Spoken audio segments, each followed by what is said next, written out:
roughly 6 months to start getting some ideas together Yes. of what the plan is as far as how you're going to set up your LLC. Do you recommend an LLC? I do. Or? I Okay. absolutely recommend an LLC. And LLCs are a platform. And then an LLC can choose to be taxed as a sole proprietor, an S Corp, a C Corp, or a partnership if there's another investor. Okay. Okay? And so you have this language called, I'm an LLC taxed as an S Corp. I know it's a little lengthy, but it's very accurate and it means a lot. What would be the benefit of just being a normal LLC? Because you can jump online and set up an LLC for $50. You can. So- That's the whole attraction. Because before LLCs came around, you had to incorporate. You had to have bylaws. You had to have board meetings. Right. You had to have directors' minutes. Well, that meant you had several $1,000s a year in attorney fees. So the whole idea was, how can we limit our liability? Because what if said young man or young woman finds a piece of property, wants to turn it into a rental, and someone slips and falls?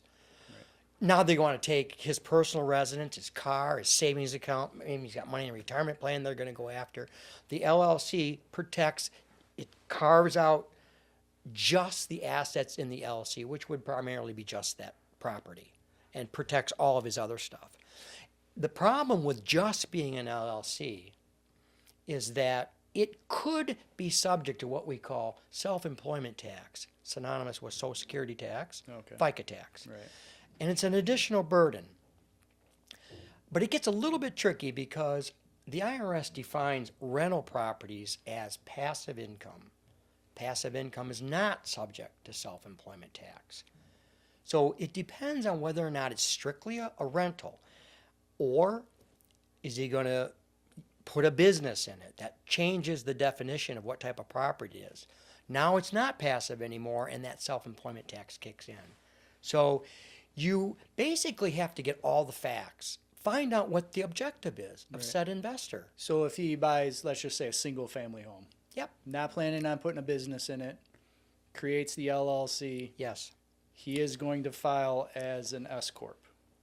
If he's going to just rent it out, I would suggest not filing for the S Corp. Because if Okay. he just rents it out, that income is passive income. It's not subject to the self-employment rule. Okay. Because the self-employment is more about those things you do from 9 a.m. to 5 p.m. Monday through Friday. Okay. You got a rental property, hopefully all you do is go to your mailbox once a month and get your check, and Right. occasionally you got to change a faucet or whatever. So that's passive.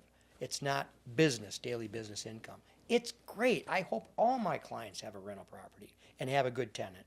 It's, from your experience, it works well. If you're really good at it, boy, it's a tremendous living. And I know a lot of folks who want to ease into the sunset when they get to retirement age. They want to just be able to have a few rental properties.